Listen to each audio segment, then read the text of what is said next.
recognize the name Aaron Goodwin, he just found out that his biggest threat in life wasn't a ghost. It actually was his own wife. That's Aaron's estranged wife shackled in a blue prison jumpsuit over charges of conspiring and soliciting to commit murder. There were times, locations, descriptions, and photos of her husband. You're a terrible, terrible person for wanting to end your husband's life instead of divorce. Welcome to my channel. If you're new here, hi, hello, welcome. I am Sherrilyn and I'm so glad you found me. Today we are diving into one of the wildest stories I've come across in a while. We are talking about a well-known paranormal investigator, a convicted murderer and subject of a successful true crime documentary, and a murder for hire plot that was exposed through a confiscated cell phone in prison. Before we get into all of that, here is today's riddle. I have an endless supply of letters, but I write no words. What am I?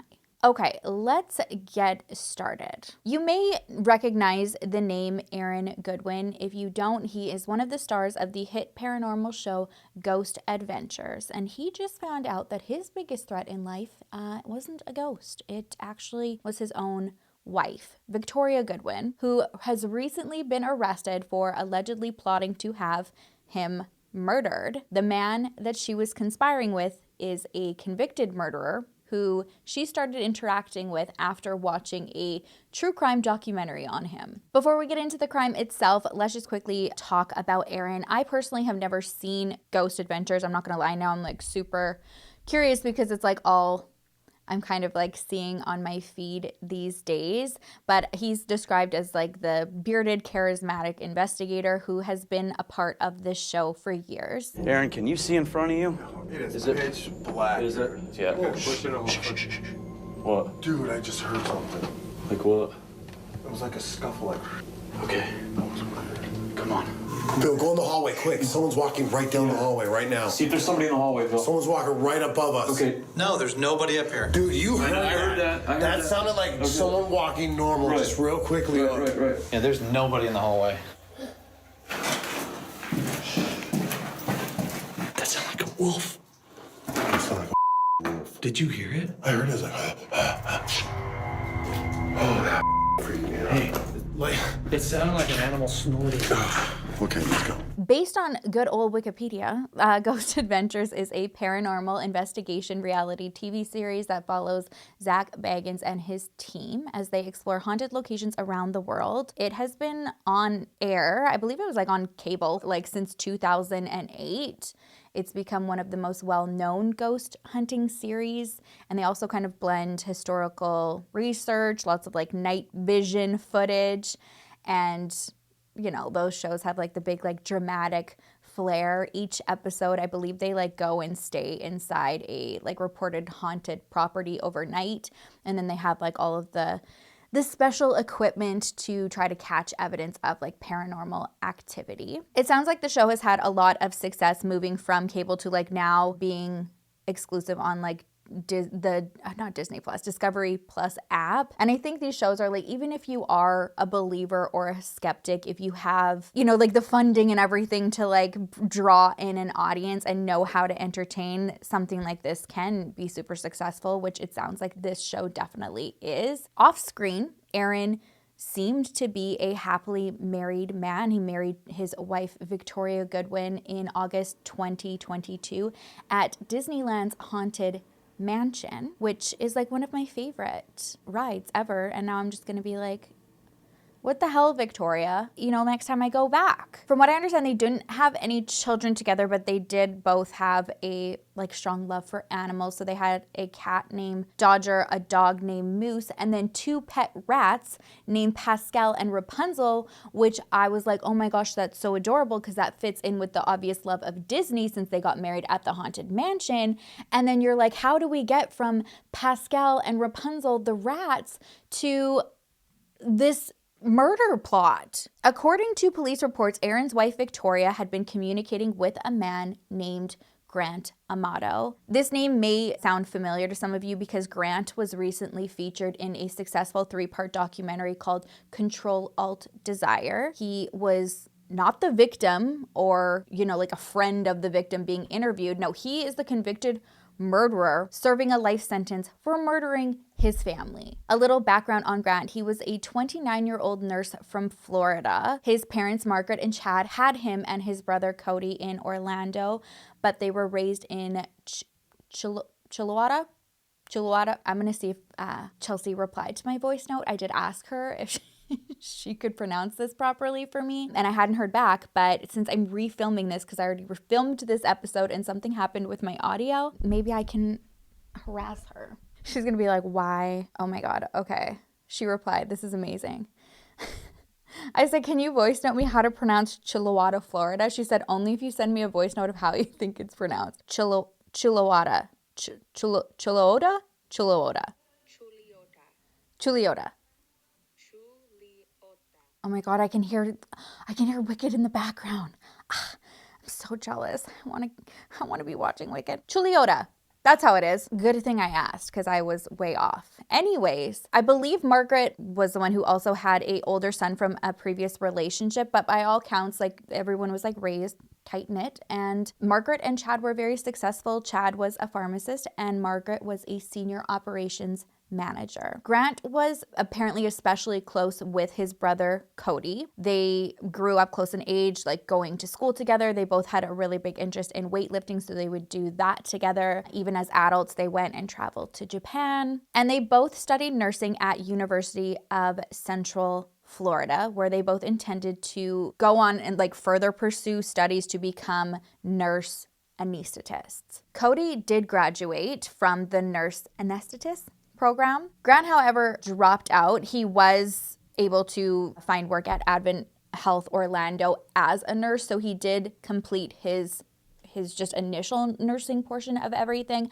but did not go on to like the nurse anesthetist portion.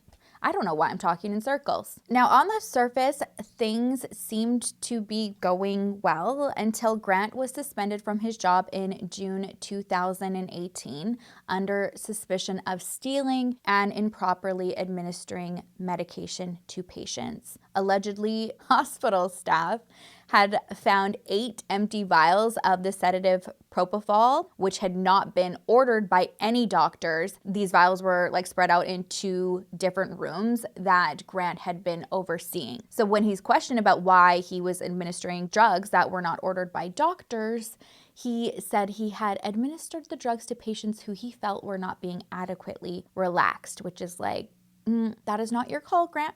You can have concerns and express those, but like you don't just get to go rogue. So the hospital ended up firing him and he was arrested for grand larceny, but the charges were later dropped. Even though the charges were dropped, obviously the damage was done and he was unable to find work. So to try and supplement his income, he attempted to become a streamer on Twitch, kind of focusing on playing video games and live streaming, which if that's what your goal is, Twitch is definitely the platform to do that.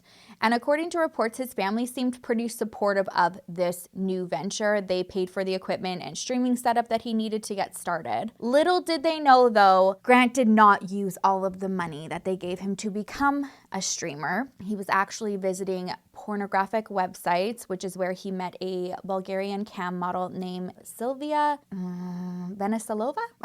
I'm so sorry. She was known online as Sylvie or Addie Sweet, so we're going to stick with Sylvie because I can say that. And Grant became obsessed with her. So oftentimes with these cam girl setups, you pay in tokens, like to have their time virtually, which obviously you need real money to purchase these tokens. And these are hefty prices per minute of being on camera with this person. So Sylvie's shows allegedly would cost 90 tokens a minute, and allegedly Grant would spend up to 4 hours a night on the website buying up to 5,000 tokens at a time, which costs like over $600. On top of this, he's also sending her gifts like lingerie and adult toys. And he did this every single night for months. And when he ran out of the money that his family had given as an investment for his streaming career, he started stealing their credit cards. And within a few months, Grant had spent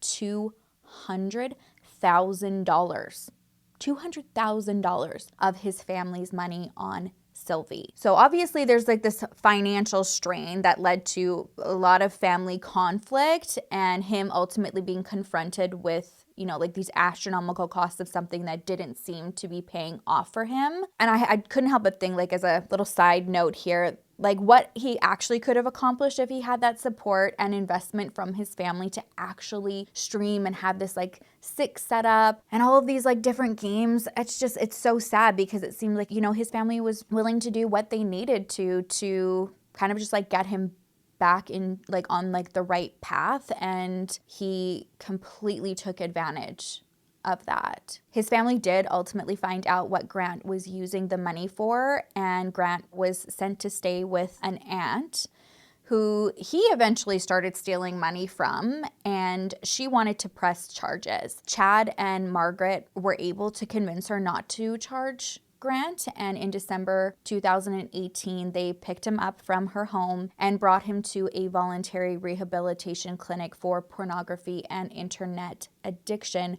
which cost them an additional $15,000. So it's just like so sad to see all of this, and not like just them like wanting to like support him and wanting him better, but like even just like the financial lengths, like they went through to support him. He did go to treatment, but he only went for a couple weeks and then he was allowed to return home. And when he left rehab in early January 2019, Chad and Margaret gave him an ultimatum. It was a written ultimatum that if he wanted to continue living at the home, he had to get a job during the day, he had to go to therapy and pay for his own cell phone and like the debts that he incurred. And Grant was also prohibited from contacting Sylvie. Based on the reports that I read, it seems like his mom, definitely had a soft spot for her kids, and Grant allegedly was able to take advantage of that by convincing her to let him use her phone to contact Sylvie not long after he returned home. And when his father, Chad, found out about this on January 24th, 2019,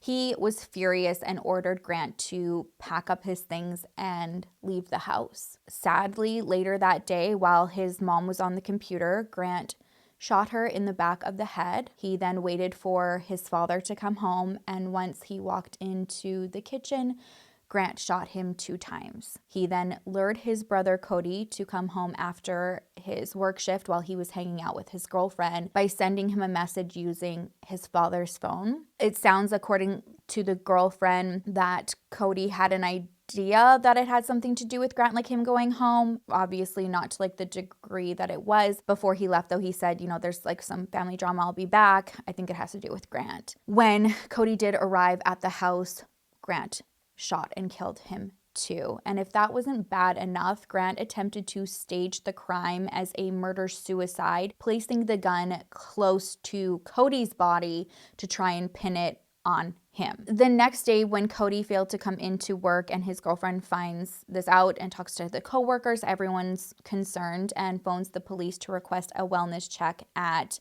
Chad and Margaret's. And when police arrived, they obviously walk into the murder scene and found the 3 bodies, but quickly discovered that Grant was missing and so is his vehicle. So a bolo was put out for his 1996 Honda Accord, which ultimately was tracked down at a DoubleTree hotel at approximately 7:45 a.m. on January 26th in Orange County, Florida. According to reports, Grant was taken in for questioning and showed little to no emotion, just saying like he didn't know what happened to his family. He claimed he left the house after his father had confronted him about seeing Twitter messages that he had sent Sylvie. He said that he later did come back to the house and saw police and news vehicles outside the house, and it scared him, so he left. Investigators apparently showed Grant pictures of the crime scene and his family, them murdered, to try to like spark a reaction.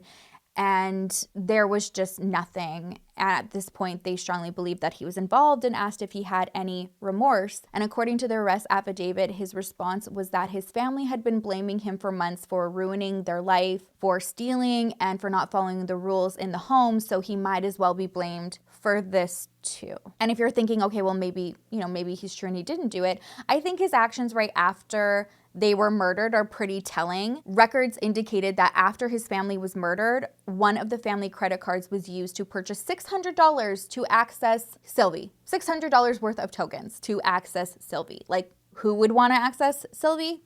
Grant would. He was ultimately arrested, okay, and charged with the murder of his father, mother, and brother. And on August 12th, he was found guilty of all 3 counts of first-degree murder and received a life sentence for each. My understanding is initially prosecutors wanted the death penalty, but it was believed that his older brother actually could have prevented, or like possibly prevented that from happening. He testified at the trial and was asked if he still loved Grant, and he said yes. He did speak about, like the biggest things that he missed was just being able to talk to his mom and missing like his entire family in general. One thing that he strongly wanted people to like grasp was just how amazing Chad, Cody, and Margaret were. And then the fact that he is asked if he still loves Grant, his brother, saying yes, it kind of just speaks to the type of character and obviously the type of people that Chad and Margaret were, to be able to like raise somebody who's able to still have like love in their heart for somebody who did something so,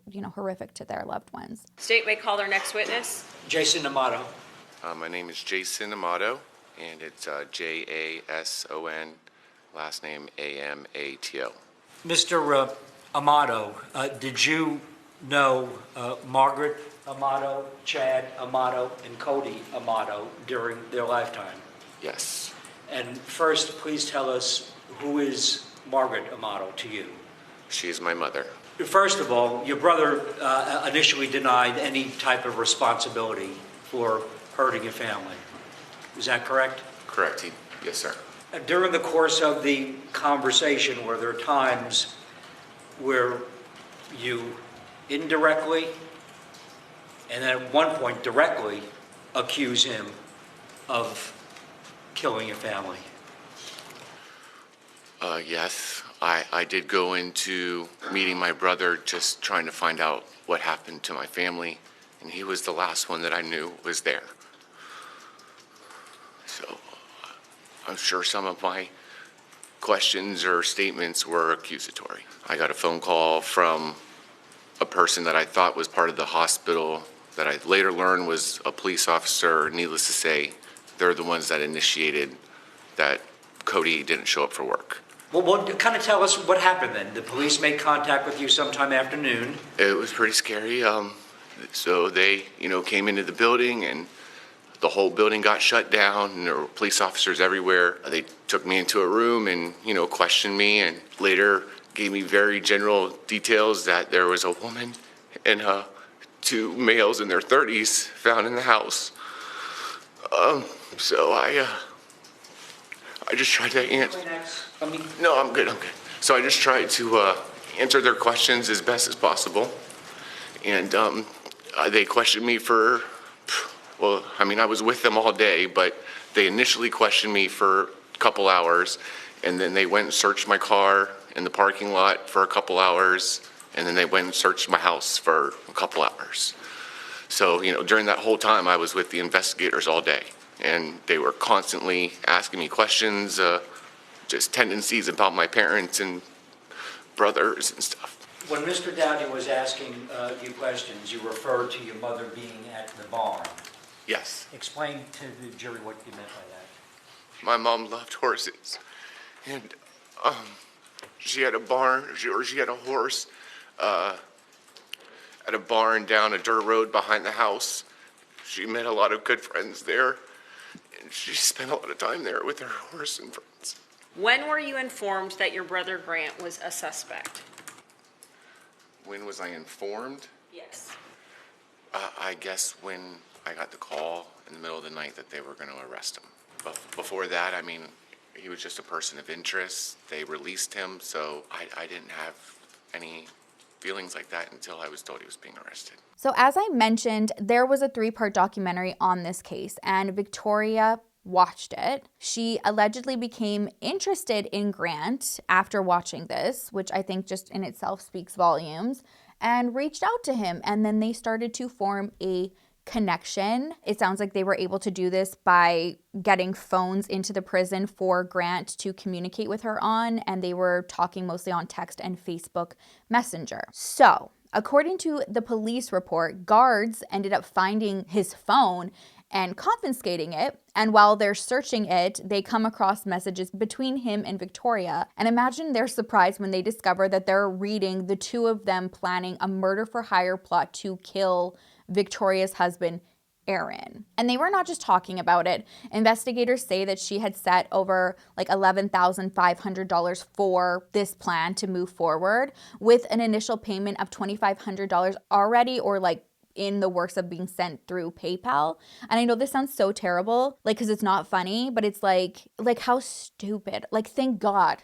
Not how stupid, like, just thank God you're not smart. And there's, you know, like, able to like go back and trace all of this. And according to one of the Florida investigators, the messages between Grant and Victoria were under like a username that she used, Victoria Candy, and they started in October of last year. We're in 2025 now, if you're watching from the future. And the two, Grant and her, talked, you know, like about being in love with each other, and that she knew her husband would not accept a divorce, and then went on to write, "Am I a bad person because I choose to end his existence and not divorce?" And I haven't seen the messages. These are just like based on the like reports of this arrest affidavit. So I don't know what Grant answered, but I'm just gonna go on, you know, an answer for you, Victoria. Yeah, you're terrible, terrible person for wanting to end your husband's life instead of divorce. Just divorce. I don't know why that is such a hard freaking concept for people. No idea. She went on to let Grant know where Aaron was gonna be at the time of this alleged plot, like wanting to carry out. He was going to be in Barstow, California. And so Grant was saying that he was in communication with somebody who would be taking care of the situation. They clearly expressed in these text messages that there was already $11,000 put aside for when the job was finished, and photos of Aaron that she shared with Grant, like in this ghost town near Barstow. So it's like, you're pretty actively involved in this plan here. And the reason why I'm saying this is because obviously she's trying to play dumb and act like this was actually not serious. When she was confronted with the messages, she denied wanting to have Aaron killed. She said she didn't remember sending messages like that, and said that her feelings towards Grant were more like fantasy and daydreams. My understanding is, regardless of what she is saying she thought, that was never conveyed, because she knew that a plan was moving forward. Money had already been discussed, sent. There were times, locations, descriptions, and photos of her husband. And according to reports, she never expressed this to be a fantasy to Grant or ever tried to stop this plan from moving forward. In fact, according to messages on his phone, Grant contacted this alleged hitman on October 3rd and asked whether the murder had been completed. He said, "I need to know what's going on. Can I get an update? Was it done?" Thankfully, it was not done, but I'm very curious to see how this plays out and if this potential hitman left a tip to the jail to search for a phone, because the fact that we don't have an arrest, I mean, obviously there's still a lot that can unfold, but the fact that we don't have like an arrest of this alleged hitman makes me wonder if it's because this was the person who told police. As of now, it was only Victoria arrested on March 6, 2025 in Las Vegas, and she is now facing charges of solicitation to commit murder and conspiracy to commit murder, and her bail is set at $100,000. She has already made her first court appearance on March 25th, which was intended to be a preliminary hearing. However, her attorney had it waived, and her next appearance is a status check, and that is set for April 8th. That's Aaron's estranged wife shackled in a blue prison jumpsuit and looking tense, talking to her lawyer inside a Las Vegas courtroom at today's preliminary hearing over charges of conspiring and soliciting to commit murder. Miss Goodwin, did you hear those representations put on the record by your attorney? Yes. Victoria, who's been jailed for nearly 3 weeks, answered the judge stoically. She has denied accusations she tried to hire a hitman to kill Aaron, but prosecutors say they have text showing she offered to pay around 11 grand to her prison pen pal, convicted triple murderer Grant Amato, to arrange for the alleged hit. I don't know, what to even say. Authorities also allege she even provided the location of Aaron's hotel while he was filming Ghost Adventures last fall. And the two had discussed, quote, how much they are in love. This after Victoria saw Amato's story on a true crime documentary. I did not realize that this was actually going to come back. Buckle up and go. As for Aaron, he filed for divorce 13 days ago and calls this an emotionally trying time. Victoria is expected to enter a plea after her next hearing, April 8th. I'm assuming she's probably going to make a plea of not guilty because she's already claiming that she didn't plan to go through with it, and probably really gonna hone in on this whole fantasy thing. She also did mention when she first spoke with police that the reason she even had spoken to Grant to begin with was at a very vulnerable time, in her marriage. They were going through a rough patch, and it was kind of just an escape from everything that was going on, but that recently things were really good with her husband. Again, it just makes you think it's okay, but the more you're saying, the more it's actually showing that things weren't good. It would have been better if you were just no, things are amazing with me and my husband. Why would I ever want to do this? She's no, it was actually not good. So I reached out to this man who murdered his entire family and had fantasy of a life with him and killing my husband. I don't know. Thankfully, it doesn't seem that Aaron is buying that or thinking that, this is all a misunderstanding, because the moment that he found out of her alleged plans and she was arrested, he filed for divorce, citing irreconcilable. Yeah, I know all of you right now are just screaming at your screens. Why doesn't that sound right? Irreconcilable differences. I don't know why speaking is like this for me, you guys. I don't know what the solution is. Maybe a speech therapist? I don't know. Anyways, up until Victoria's first court appearance, Aaron hadn't made a public statement, although after that appearance, he did go onto Instagram and made a post just thanking everybody for their support. He said, "Thank you everybody for all the love and support through this emotionally trying time. It has really helped a lot and I appreciate you all." And so that's where things are at right now. I think that there's still a lot that's going to play out if they do end up going to trial, which I'm assuming is what's going to happen. And she's going to say she's, not guilty and go to trial. It's probably going to be in a couple years. We know that these things take time. So I don't think that we're going to have even more answers or learn even more about what was on that phone for a while, but I'll keep you posted. I definitely want to know your guys' thoughts.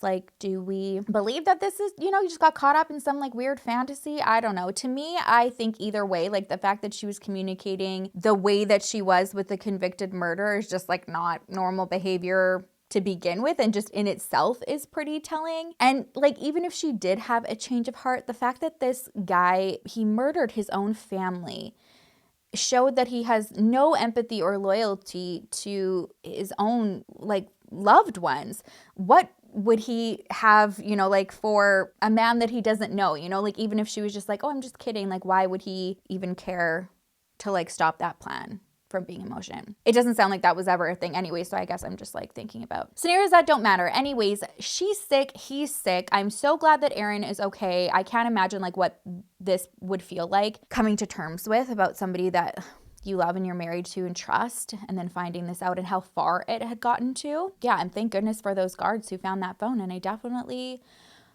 I'm very curious to find out how that phone came to be. I'm sorry I don't have more answers. Now I'm realizing I have way more questions than when we started. And I don't think we're going to get them for a while. So this is where I'm going to leave you. I love you guys so much. If you haven't already, please don't forget to like and subscribe. It means the world to me.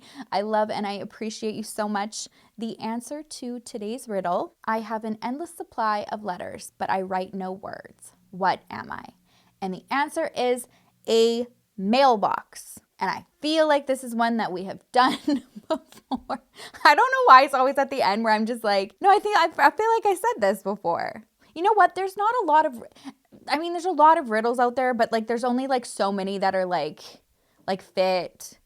Because if we could do math ones, instant sweaty palms. Like I see one number and I'm like, not that I get them right anyway. So maybe you guys want some of those math ones. Let me know if you want some like harder ones, because it doesn't matter for me anyways. I don't get them. I love seeing your guys' guesses. So I love to keep this going because it seems to be, I don't know, just kind of like a nice little break from the heaviness. Okay, anyways, I will see you in the next video. I will miss you terribly until then. Make sure to love each other, love yourself, and I will see you soon.